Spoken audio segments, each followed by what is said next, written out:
കഴിഞ്ഞ ലോക്സഭാ തെരഞ്ഞെടുപ്പിന്റെ കനത്ത പരാജയത്തിന് ശേഷം ഇടതുപക്ഷം ഒരു തിരിച്ചുവരവ് പ്രതീക്ഷിച്ചിരിക്കുമ്പോഴാണ് അൻവർ തുറന്നുവിട്ട ആ ഭൂതം കേരളത്തിൽ അങ്ങോളം ഇങ്ങോളം അലയടിക്കുന്നത്. അവസാനം പുറത്തു വരുന്ന ചില ഞെട്ടിക്കുന്ന കാര്യങ്ങൾ. ADGP RSS ശാഖയിൽ RSS നേതാവുമായി കൂടിക്കാഴ്ച നടത്തി. ഇതിൽ തന്നെ ഇടതുപക്ഷത്തിന്റെ നേതാക്കന്മാർ, മന്ത്രിമാർ നിശബ്ദത പാലിക്കുന്നു. പാർട്ടി സെക്രട്ടറിക്ക് ഒരു അഭിപ്രായം, സ്പീക്കറിന് ഒരു അഭിപ്രായം, മന്ത്രിമാർ മിണ്ടുന്നില്ല. മുഖ്യമന്ത്രി ഇന്നും മൗനിയായി. ഇതുപോലെ പുഴുക്കുത്തുകളായ IPS ഉദ്യോഗസ്ഥന്മാരെ മാറ്റി നിർത്തി ഒരു അന്വേഷണം പ്രഖ്യാപിക്കാൻ ഇടതുപക്ഷത്തിന്, മുഖ്യമന്ത്രിക്ക്, ആഭ്യന്തരമന്ത്രിക്ക് എത്ര സമയമെടുക്കും? ഇതിലും വലിയ വിഷയങ്ങളെ കരുത്തോടെ നേരിട്ട ഇടതുപക്ഷത്തിന് ഈ DGPയുടെ കേസിൽ എന്തു പറ്റി, എന്ത് സംഭവിച്ചു? ജനങ്ങളെ വിഡ്ഢികളാക്കുന്ന നിലപാടുമായി എത്ര കാലം നിങ്ങൾക്ക് ഇങ്ങനെ മുമ്പോട്ട് പോകാൻ കഴിയും? ഈ വിഷയത്തിൽ CPIക്ക് ഒരു നിലപാട്.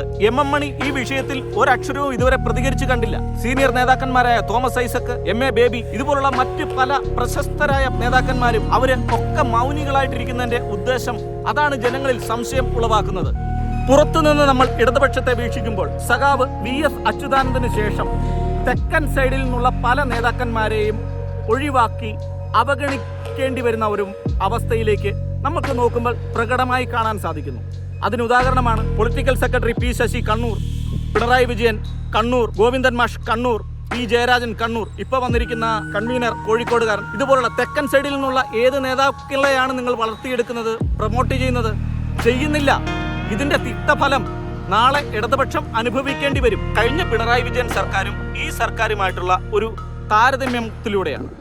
അത് കഴിഞ്ഞ സർക്കാരെ വെച്ച് നോക്കുമ്പോൾ ഈ സർക്കാർ തീർത്തും നിരാശാജനകമായ പ്രകടനമാണ് കാഴ്ചവെക്കുന്നതെന്ന് പറയേണ്ടി വരും. പ്രത്യേകിച്ചും ഏറ്റവും മോശമായി പ്രവർത്തിക്കുന്ന ഒരു വകുപ്പാണ് ആഭ്യന്തരം.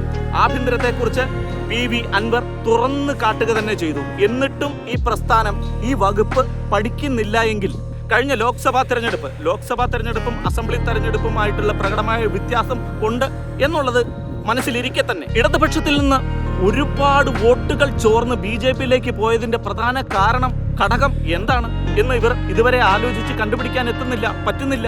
ഒരു സിനിമയൊക്കെ ഇറങ്ങുന്നത് പോലെ പാർട്ട് 1 ശേഷം പാർട്ട് 2 ഇറങ്ങുമ്പോൾ വലിയ പ്രതീക്ഷയാണ്. പാർട്ട് 1 വലിയ പ്രതീക്ഷയാണ് പാർട്ട് 2 നമ്മൾ നൽകുക. അതുപോലെയാണ് ജനങ്ങൾ പ്രതീക്ഷിച്ചത് പിണറായി സർക്കാർ 2.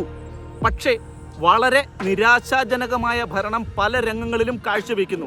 ജനങ്ങളിലേക്ക് ഒന്നും എത്തുന്നില്ല എന്നുള്ളത് തന്നെയാണ് യഥാർത്ഥ വസ്തുത.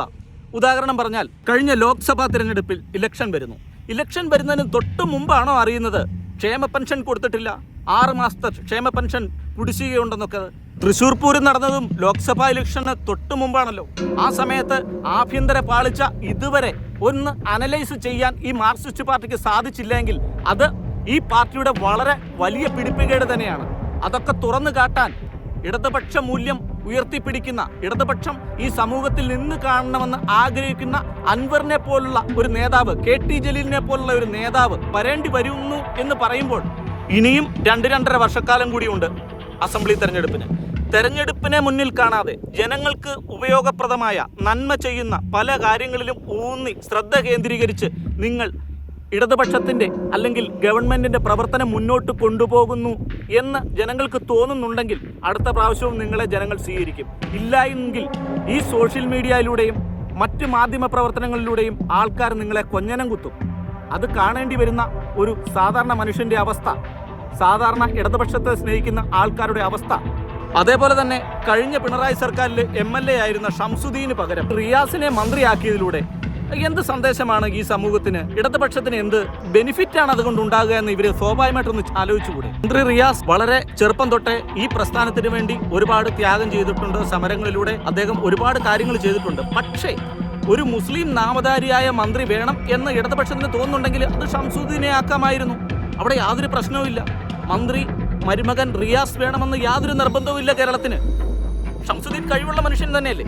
കേരളത്തിലെ കമ്മ്യൂണിസത്തെ, ഇടതുപക്ഷത്തെ കണ്ണൂർ രാഷ്ട്രീയം പിടിമുറുക്കിയിരിക്കുന്നു, കണ്ണൂർ ലോബി പിടിമുറുക്കിയിരിക്കുന്നു. ഇടതുപക്ഷം കേരളത്തിൽ നിലനിർന്നു പോകണം എന്ന് കരുതുന്ന ഒരു പൗരൻ, ഇതാണ് പറ്റിയ സമയം.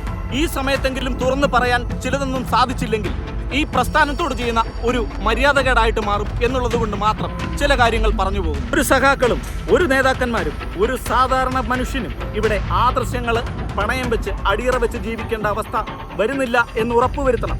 അതിനുള്ള ബാധ്യത ഇടതുപക്ഷം എന്ന പ്രസ്ഥാനത്തിനുണ്ട്. ഇഷ്ടപ്പെട്ടവരെ മാത്രം കുത്തിനിറച്ച് സ്വന്തം താല്പര്യങ്ങൾ മാത്രം സംരക്ഷിച്ച് ഈ പ്രസ്ഥാനത്തെ മുന്നോട്ട് കൊണ്ടുപോകാനാണെങ്കിൽ എവിടെയോ ചെന്ന് അവസാനിക്കുന്ന ഒരു പ്രസ്ഥാനമായി ഇത് മാറേണ്ടി വരും. ആ കാഴ്ച നിങ്ങൾ കാണേണ്ടി വരും. അതുകൊണ്ട് ഒരു സാധാരണ പൗരൻ ഈ പ്രസ്ഥാനം, ഈ സംഘടന, ഈ രാഷ്ട്രീയം, കമ്മ്യൂണിസം ഇവിടെ നിലനിന്ന് കാണണമെന്ന് ആഗ്രഹിക്കുന്ന ഒരു സാധാരണ പൗരന്റെ വിലാപം, രോദനം